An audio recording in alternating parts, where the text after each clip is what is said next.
Constitution. Dans ses adresses de Kisangani et de Lubumbashi, en date de 9 et 16 novembre 2024, M.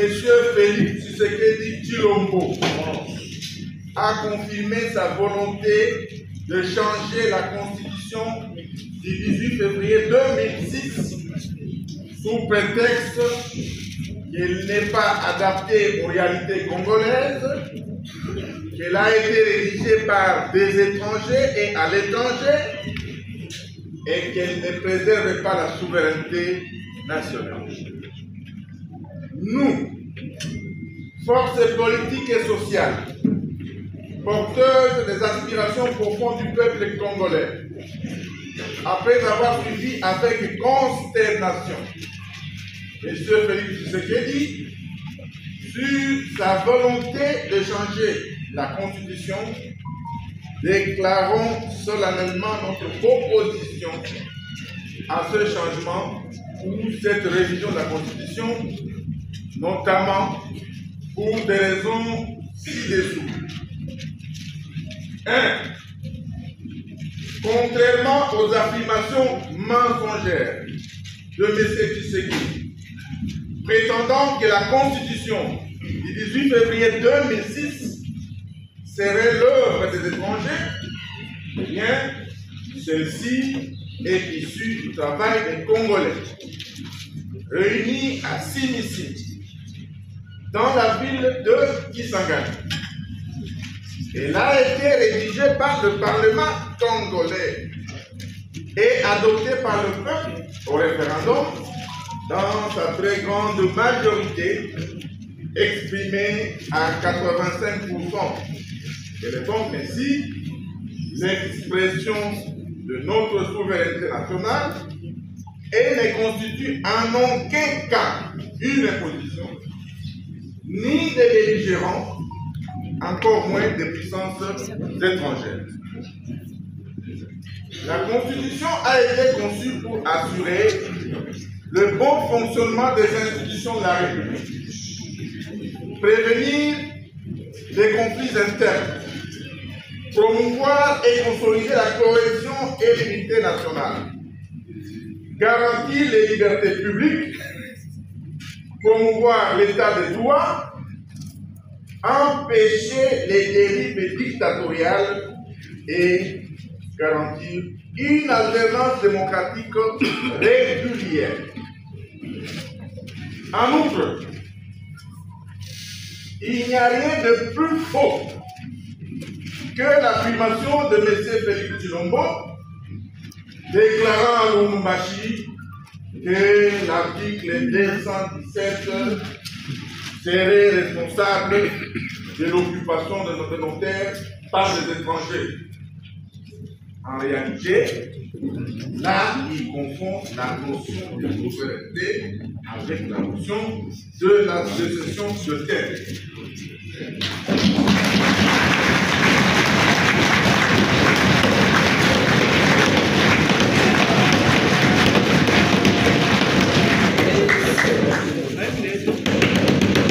Est-il besoin aujourd'hui de rappeler que dans notre pays, selon l'article 214, alinéa 2 de la Constitution, aucun millimètre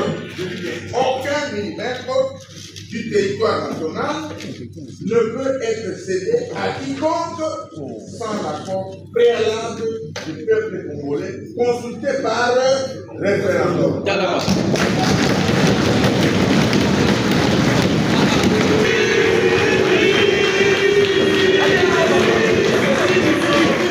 Aujourd'hui, de rappeler que dans notre pays, selon l'article 214, alinéa 2 de la Constitution, aucun millimètre, je dis bien, aucun millimètre du territoire national ne peut être cédé à quiconque sans l'accord préalable du peuple congolais consulté par référendum.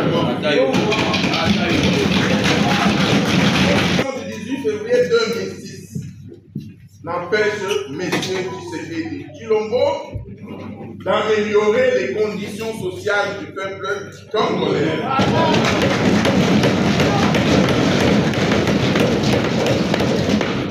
Notamment en garantissant une rémunération décente pour nos militaires, une rémunération décente pour les policiers, les enseignants, les médecins et autres agents et fonctionnaires de l'État, en donnant à la population l'accès à l'eau potable, à l'électricité et à des soins de santé de qualité, en stabilisant les taux de change, en construisant et en réhabilitant les routes, en régulant la circulation routière pour contenir les embouteillages,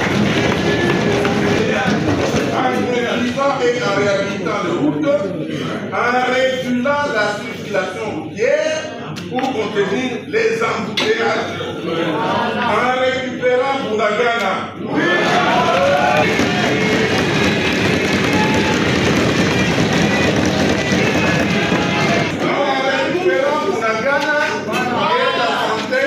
Localité occupée par le M23 en mettant fin à la guerre à l'Est ainsi qu'à l'insécurité généralisée dans le pays Bougoudou. Nous sommes tous témoins de la souffrance du peuple congolais a atteint des niveaux tragiques et insupportables. La corruption et le détournement des deniers publics sont devenus des pratiques institutionnalisées.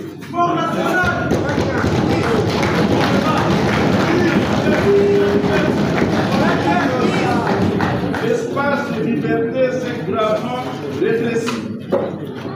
La répression contre l'opposition a conduit jusqu'à l'ignoble assassinat de l'honorable Chérifia Okebe.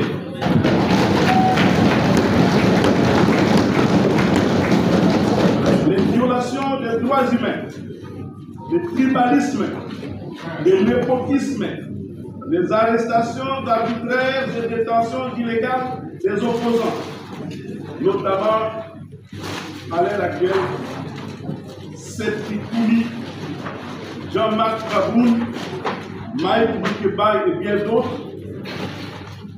Les arrestations arbitraires et détentions illégales également des journalistes et des défenseurs des droits humains sont désormais des faits quotidiens dans ces pays. Le changement de la constitution voulu par M. Tshisekedi Tshilombo intervient dans un contexte de crise profonde. La RDC, notre pays, est confrontée sur son intégrité territoriale à une grave menace alimentée par l'ingérence directe du Rwanda et de l'Ouganda et la résurgence du M23. À cela s'ajoutent les violences des ADF à Beni et Irumu, des Codeco et Zaïre, qui sont des groupes armés en Ituri. La présence de troupes burundaises au sud Kivu, les massacres perpétrés par les Mogono dans les territoires de Kwamut, de Bagata, de Kenge, de Timbula et ici à Maluku, dans la ville province de Kinshasa, notre capitale, ainsi que les exactions des milices de l'IDPS, abusivement appelées forces du progrès, et les Koulouna à travers le pays. Il y a encore à citer les tueries et déplacements des populations de Lubunga dans la ville de Kisangani, les massacres des fidèles de l'église Ouazalem à Goma, des prisonniers au centre de détention de Makala, les massacres de Kilwa, de Lulu et de Kilobelobé dans le Grand Katanga. La RDC, notre pays, compte aujourd'hui plus de 8 millions de déplacés internes à la suite de toutes ces violences et tous ces conflits armés. Dès lors, nous le disons haut et fort, l'initiative de changement ou de révision de la Constitution est totalement injustifiée, inopportune, illégale, anticonstitutionnelle, une menace grave contre la cohésion nationale et une haute trahison de la part de M. Tchilombo.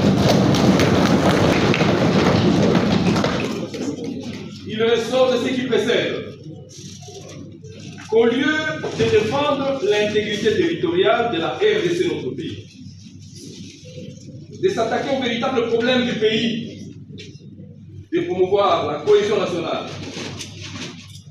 M. Tshisekedi, puisqu'il s'agit de lui, cherche à changer la Constitution pour s'éterniser au pouvoir, du reste usurpé, et briguer un troisième mandat en violation de la charte.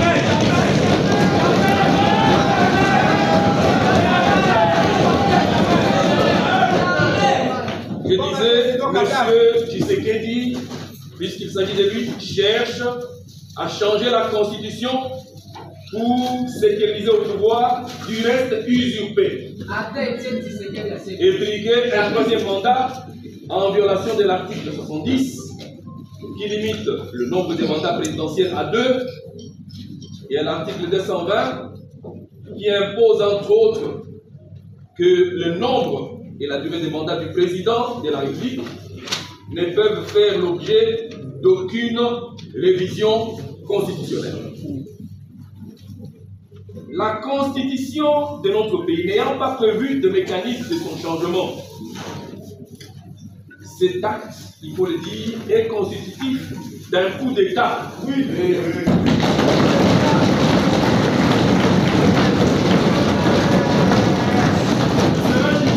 Cet acte est constitutif d'un coup d'État et expose son auteur à des poursuites judiciaires.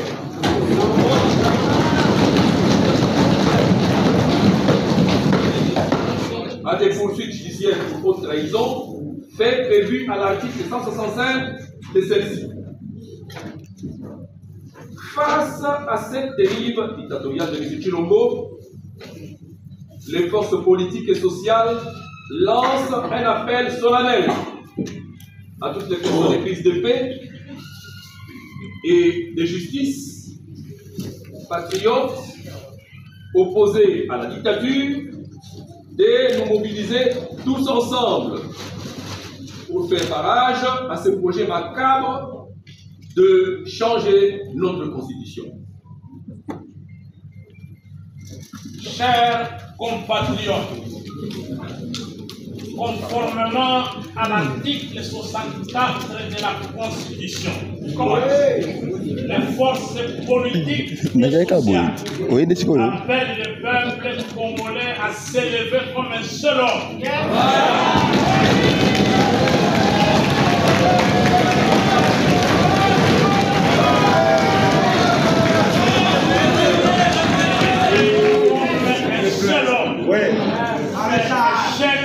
À ce plan diabolique visant le changement de notre Constitution et qui va consacrer à coup sûr la balkanisation de notre pays, la République démocratique du Congo.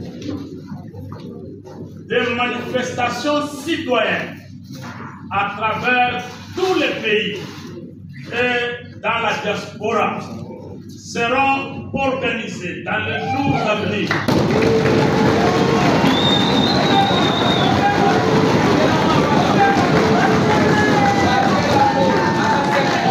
Les citoyennes disaient, à travers tous les pays et dans la diaspora seront organisées dans les jours à venir pour défendre notre Constitution et barrer la route à M.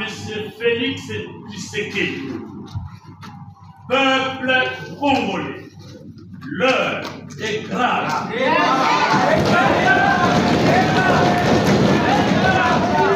Réveillons-nous, défendons nos droits et notre souveraineté.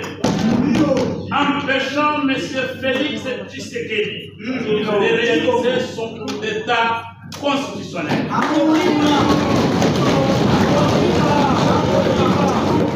À l'unisson, nous disons haut et fort, pas de changement de constitution, pas de troisième mandat à M. Félix Tshisekedi.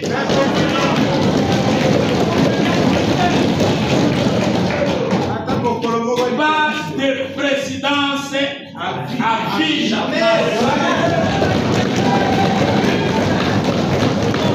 Donc, pas de présidence à vie à la République démocratique du Congo. Monsieur Félix Antoine Tshilombo doit impérativement respecter son serment qu'il a prêté solennellement devant Dieu et la nation. Serment d'observer, je dis bien, serment d'observer et de défendre la Constitution et les lois de la République. S'il ne le fait pas, le peuple congolais va nous demander de le faire. Ah.